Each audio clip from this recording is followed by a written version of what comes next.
Princess Louise of Prussia, known affectionately as VV within her family, was born on December 3, 1838, to Prince Wilhelm of Prussia and Princess Augusta of Saxe-Weimar-Eisenach. She was named after her grandmothers, Queen Louise of Prussia and the Grand Duchess Maria Pavlovna of Russia. She grew up in a household characterized by a blend of affection and tension. Her parents, although happy, had a complex relationship which subtly influenced Louise's upbringing. Louise's unique childhood, marked by her contrasting affections of her father and the formalities of her mother, played a significant role in shaping her character. Unlike Wilhelm's former affection towards his son, he lavished unreserved attention on Louise. This starkly contrasted with Louise's interactions with her mother, Augusta. Louise often felt tense and self-conscious around her mother, afraid of making mistakes. One account vividly describes how Louise would stiffen and tremble inwardly whenever Augusta was near, highlighting their relationship's distant and formal nature.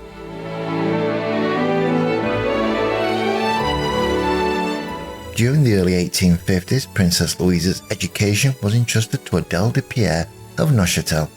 This period marked a significant phase in shaping her intellect and character, as it was not just limited to academic learning, but also included the social graces and skills expected of a princess.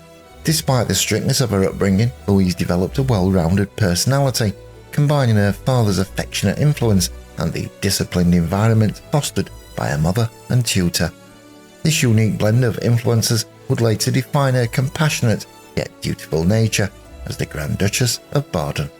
Louise's childhood was spent within the confines of the royal court, where she experienced the privileges and responsibilities that came with her status. Her upbringing was a delicate balance of play, discipline, affection, and formality. These early experiences laid the foundation for a future role as the Grand Duchess, preparing her to navigate the complexities of royal duties and public life.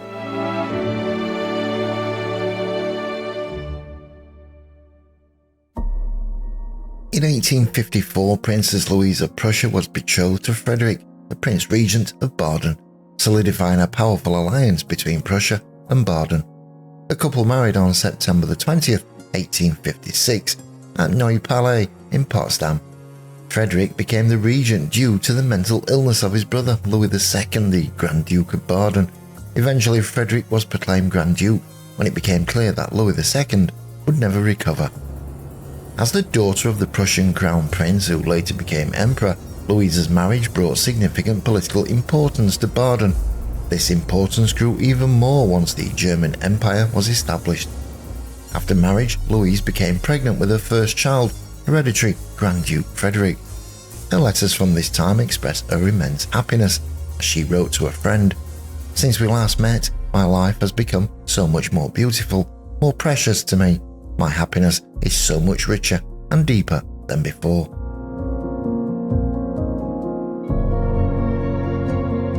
Despite their high status, Louise and Frederick were not fond of the rigid atmosphere of the Karlsruhe court. They preferred the tranquility of their castle on the island of Mainau, where they could escape the formalities of court life. This retreat became a cherished sanctuary for them, allowing them to enjoy a more relaxed and intimate lifestyle. The couple's popularity in Baden was considerable. In Constance, where they maintained a summer residence, the people spoke with affectionate pride of their Grand Duke and Duchess. Their approachable demeanour and genuine care for the well-being of their subjects endeared them to the populace.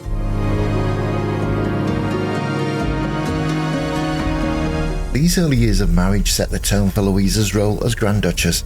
Her ability to blend personal joy with her responsibilities as a royal helped her become a beloved figure in Baden. The serene life she and Frederick cultivated at Mainau and their popularity among the people of Baden demonstrated their successful balance of public duty and private happiness. Louise's contributions to the Badenese society were not limited to her role as a wife and mother. She actively engaged in various charitable activities, supporting education and welfare initiatives. Her efforts further solidified her positive impact on Badenese society, leaving a lasting legacy as a compassionate and effective leader. Her dedication to her family and her adopted homeland is a testament to her character and influence.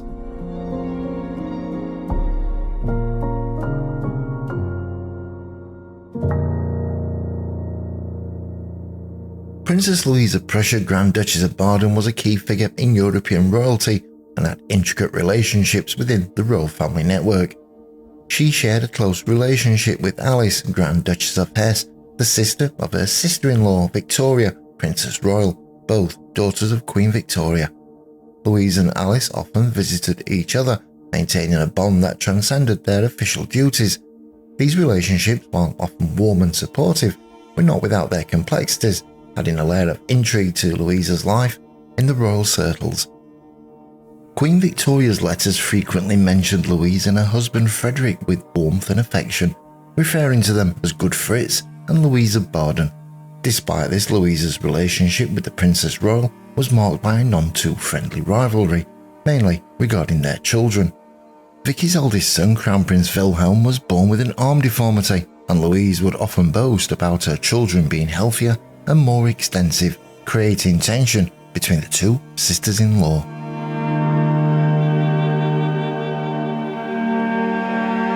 Nevertheless, Louise was fond of her nephew Wilhelm, often doting on him. Vicky noted in her correspondence that Louise spoilt him quite dreadfully and frequently sided with him against his parents. This close relationship continued into Wilhelm's adulthood.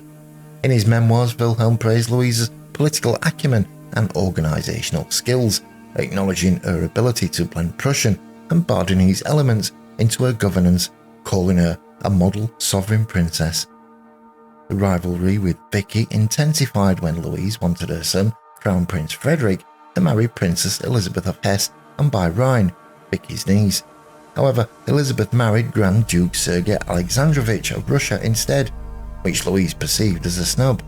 Unbeknownst to Louise, Elizabeth had also rejected Wilhelm, adding a layer of irony to the situation.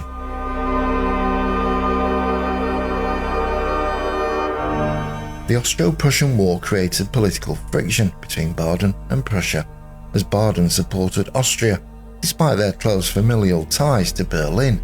However, her status as the Prussian king's daughter prevented Baden from paying excessive indemnities to Prussia. Otto von Bismarck, the anti-Catholic chancellor, distrusted Baden's Catholic influence and was wary of Louise's potential impact on her father. He opposed her efforts to seek clemency for Alsace Catholics, reflecting the broader religious and political tensions within the newly unified German Empire.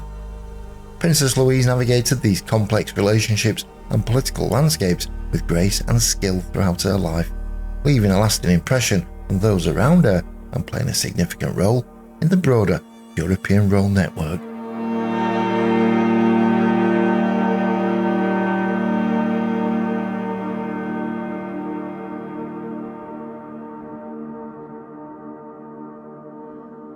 As Grand Duchess of Baden, Princess Louise of Prussia dedicated much of her life to charitable endeavours, particularly those focusing on women's issues.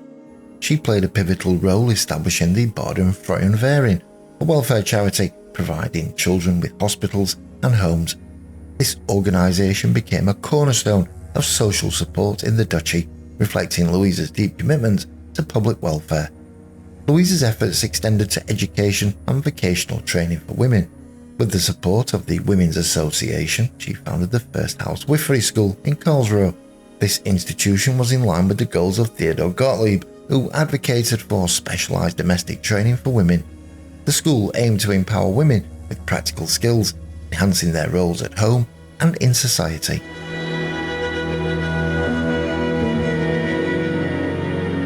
Her commitment to social causes garnered her respect and admiration from notable figures, including Florence Nightingale. Nightingale, a pioneer in nursing, corresponded with Louise and praised her administrative capabilities, comparing her letters to any experienced administrator from the Crimean War. This high praise underscored Louise's competence and dedication to her charitable work. Louise also forged a lifelong friendship with Clara Barton, the founder of the American Red Cross, whom she met during the Franco-Prussian War. Together, they organised military hospitals and established sewing factories for women to support the war effort.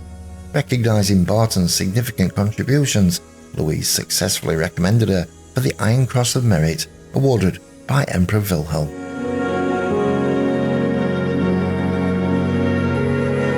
Despite her advanced age, Louise remained actively involved in supporting her country in later years. She was present to welcome wounded German soldiers returning from the French prison camps, demonstrating her enduring compassion and dedication to her people. Louise's legacy as a philanthropist is marked by her profound impact on Baden's social fabric.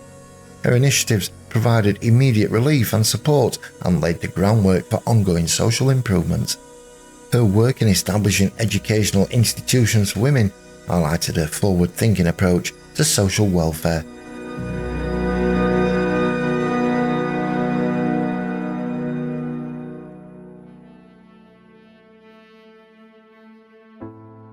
Louise faced profound personal loss in the early 1900s. Within 2 years, she mourned the deaths of her father, her brother, her younger son, and her mother.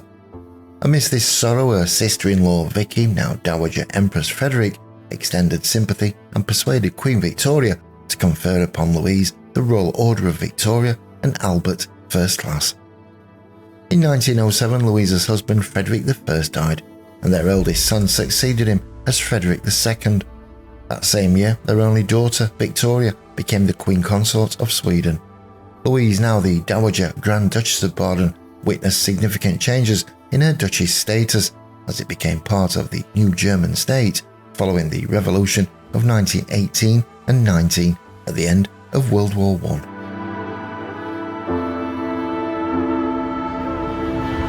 During the Revolution, Louise's daughter, Queen Victoria of Sweden, was visiting her. As riots spread in Karlsruhe on November the 11th, 1918, a group of soldiers led by a courtier's son approached the palace, resulting in a few shots being fired. Demonstrating remarkable calm, Louise and her family quietly exited the palace and sought refuge at Zwingenberg Palace in the Neckar Valley. The new government permitted them to stay at Langenstein Palace, owned by a Swedish count, Douglas. But throughout these tumultuous events, Louise maintained her composure and never complained. The government ensured the protection of the former Grand Ducal family. It exempted Langenstein from housing returning soldiers due to the presence of the Queen of Sweden, thus avoiding any diplomatic offence to Sweden. In 1919, when the family requested to reside in Mainau, the government, treating them as private citizens, granted their wish.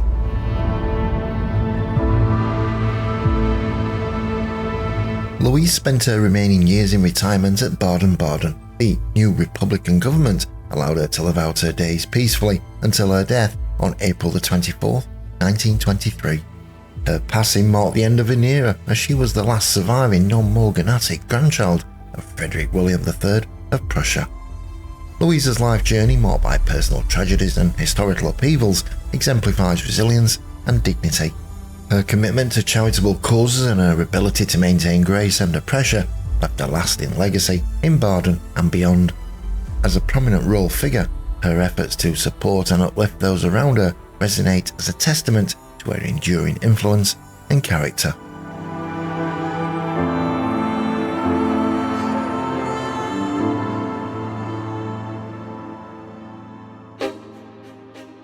Princess Louise of Prussia, Grand Duchess of Baden, left an indelible mark on Baden's history and people. Her life, marked by significant personal losses and monumental political changes, demonstrated unwavering strength and resilience. Louise's dedication to social causes, particularly improving the welfare of women and children, set a compassionate precedent for future generations. Her ability to navigate the complexities of royal duties, personal hardships, and societal expectations with grace and dignity remains a testament to her character.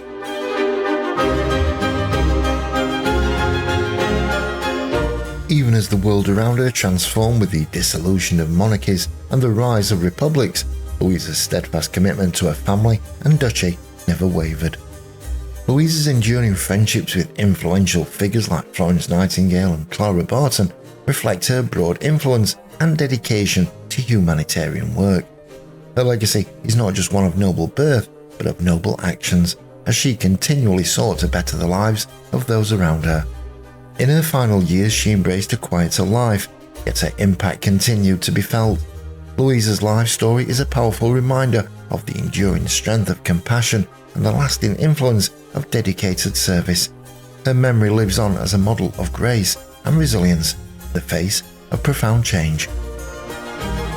Hey everyone, thanks for watching. If you've enjoyed this video, you'll love the next one, where we explore why did Princess Victoria marry a man 35 years younger?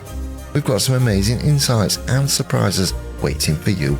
So click on this next video and join us for more great content, and I'll see you there.